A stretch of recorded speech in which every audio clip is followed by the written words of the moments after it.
Hey guys, welcome to the Prosta English podcast. I'm your host Nika, and in today's episode, we are going to discuss a very trendy topic called minimalism. And I believe that nowadays you hear it everywhere: minimalist lifestyle, minimalist habits, minimalist interior design, minimalist fashion, and etc. In today's episode, I'll try to help you find out what minimalism is, what it really means, and what actions can bring us closer to this kind of lifestyle. And as always, I'll also share my attitude towards this trend. So let's get started. I asked ChatGPT to give me a simple and clear definition of minimalism. And here is what I got. Minimalism means living simply by having only what you really need and not getting too many things that can make life complicated. It's also about being happy with less stuff. And this concept can be applied to various aspects of life, including art, design, habits, beauty, and even daily routines.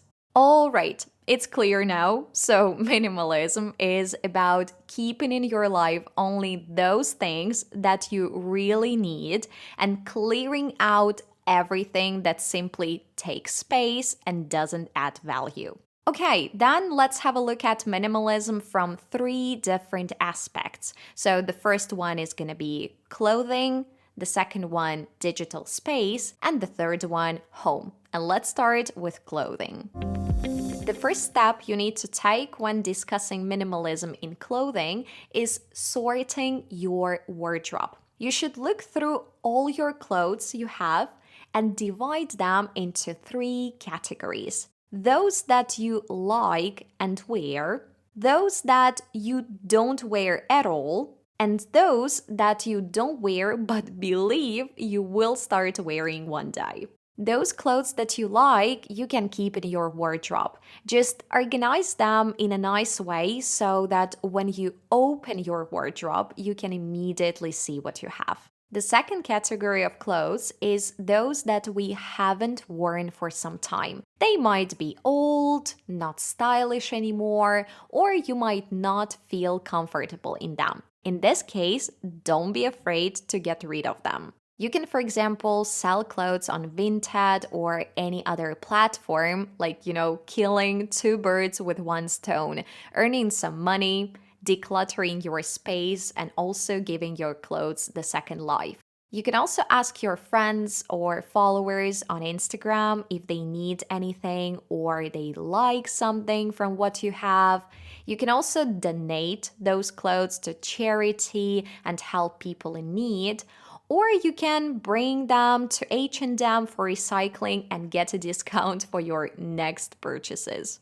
And now we are moving on to the third category of clothes, those you don't wear, but still believe that you will start wearing them one day. You can, for example, put them in a box and give them some time, let's say 6 months or 1 year. And if you never open the box during that time, feel free to do the same with them as you did with the clothes from the previous category. Okay, so now we are done with the first step of minimalism in clothes, and it's decluttering your wardrobe. So now let's move on to the second rule, which is to choose quality over quantity. To be honest, I really agree with this rule because nowadays mass market brands often sell cheap clothes of poor quality. And it's very easy to buy them, as you might think, why do I need to buy a t-shirt for 25 euros when I can buy it for just 5 euros? But in reality, this €5 t-shirt will lose its attractiveness after just a couple of washes, and you will need to buy the next t-shirt within a month. On the other hand, the €25 t-shirt can be worn for longer time, saving not only money, but also saving nature and saving space in your wardrobe. Of course, when I was a student, I used to buy cheap mass market clothes because I had no choice. But now I really think twice before buying, especially basic clothes, the ones which I wear very often, like every day or every second day. And now I often choose to pay more, but to buy a better quality product that will last longer with me.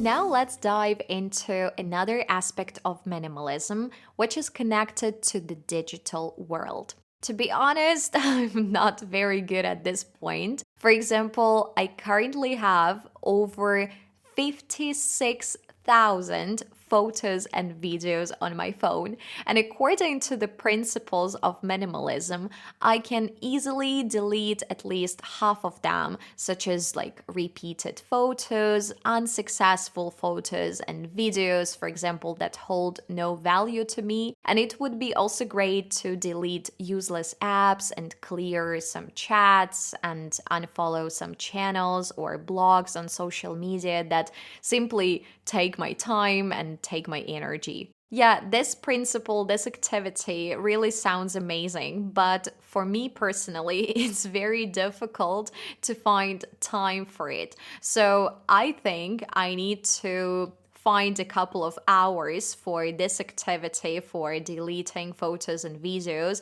and add this activity to my schedule. Otherwise, I will just keep putting it off forever. I will keep postponing it forever, and nothing will change.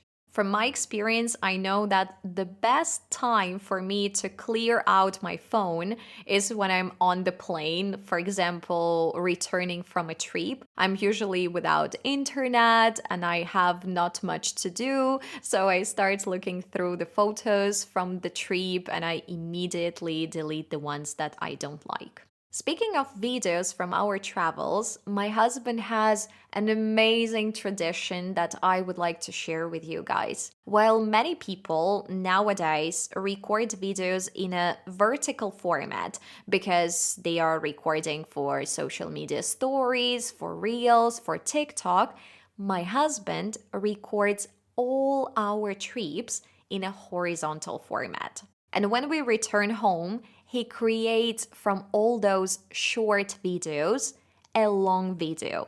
And then he uploads this video to his private YouTube account. And later, for example, we can rewatch these videos with our friends when they come to visit us, or we can send them to our parents. And trust me, it's much better than keeping tons of short videos on your phone that you will never watch again.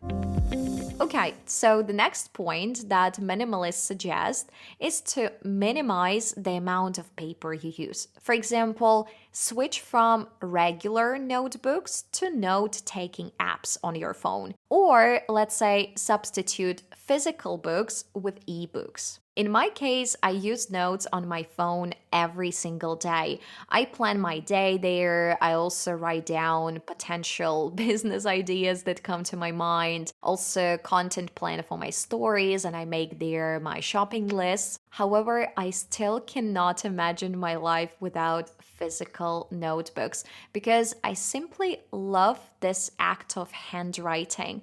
And I have many different notes, for example, for my thoughts, for Polish classes, for classes with my students, for yearly planning, and etc. Talking about books, I've been using my ebook for about 6 years so far. And at first, I couldn't get used to it. I wanted to feel the real book, the real papers, and it was inconvenient for me that I couldn't highlight some interesting thoughts with a marker or with a pen. But after some time, I really understood that an ebook is perfect. It's like very lightweight and it's small, and I can put it in my bag and go for a walk. And I can read it at night when my husband is sleeping. And I don't need to buy paper books every time when I want to read something. Of course, I still buy some paper books, for example, in Polish or in Belarusian or in English, but not as many as I used to buy before.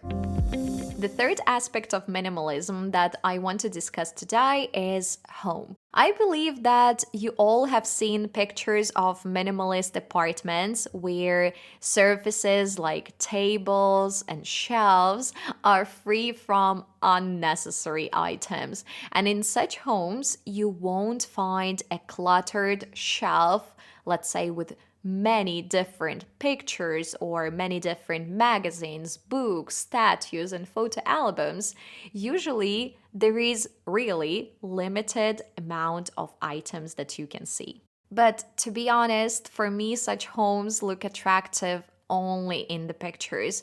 But in reality, such spaces are not lively, they are not real, and they are like a bit fake for me.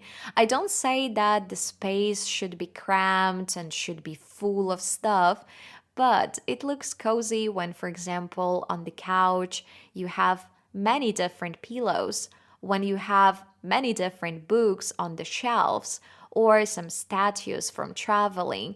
And I just feel that such homes are warm, they are also snug and welcoming.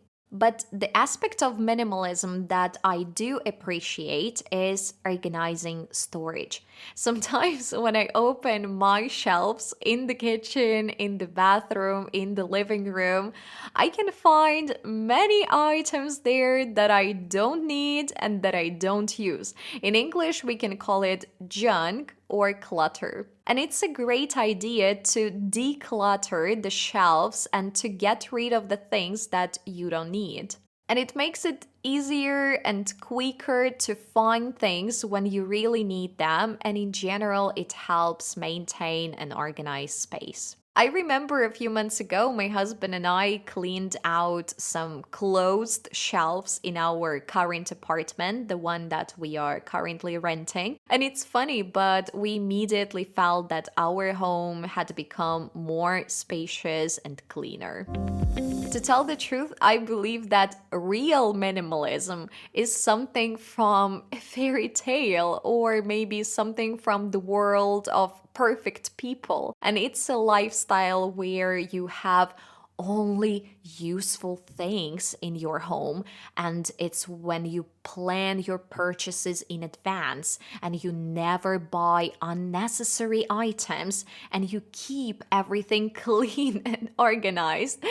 To be honest, I cannot imagine living my life this way. I think it's too boring, it's like too stressful and too limited. But at the same time, we can apply some ideas from minimalism to our imperfect lives. We, for example, can get rid of things we don't need. We can choose quality over quantity and invest more in items that will last longer, and think twice before purchasing something, and maybe analyzing better whether we really need it or not. That's it for today, guys. Thank you so much for listening to this episode. Please don't forget to follow this podcast not to miss the next episodes. And if you want to learn more about, let's say, my life, please follow my Instagram account and I will be glad to see you there. So keep in touch, everyone. I'll talk to you next week. Bye bye.